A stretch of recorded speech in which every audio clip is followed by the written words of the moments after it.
Welcome to the 1 Minute Apologist. We interview the world's leading apologists to provide credible answers to curious questions. Two very well-known historical figures, Jesus and Muhammad. Who should we follow? Oh, right. Well, I think you know the answer to that already. Yeah, you look and you do a comparison between those two, and there's no comparison. Muhammad, on one hand, if you look and see what he's said and what he does in this book, when you look at Muhammad and you understand he is a man for his era, he's a man for his time, he's a man for his place.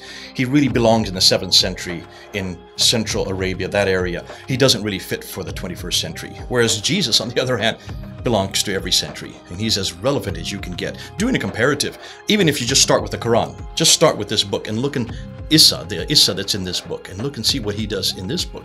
Fascinating. Isa, you mean Jesus? Isa is the name that they give. I have to be careful because it's not the Jesus I know. Exactly. So let me make sure that I give that qualitative. The Isa that's here is referred to 93 times. Muhammad is only referred to 4 times in the Quran.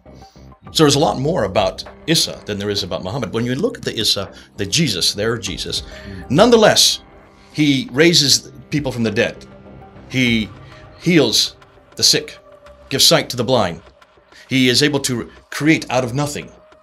In Surah 3, ayah 49. This you don't find with Muhammad. You don't see any reference to him doing any of these things. And that's what's fascinating, because even the Isa that's in the Quran is much greater than the Muhammad who is there.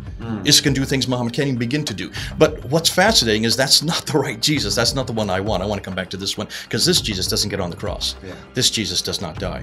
This Jesus spends much of his time denying his divinity, not this Jesus. And that's why the better Jesus, the bigger Jesus, is the one that's in the Bible. And that Jesus is as relevant today as the day he was living 2,000 years ago.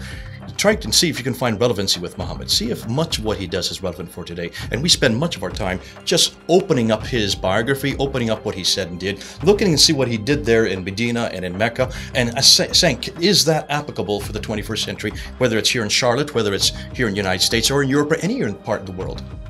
He's absolutely irrelevant. Come on home. This is the real one. Authentic. There you go.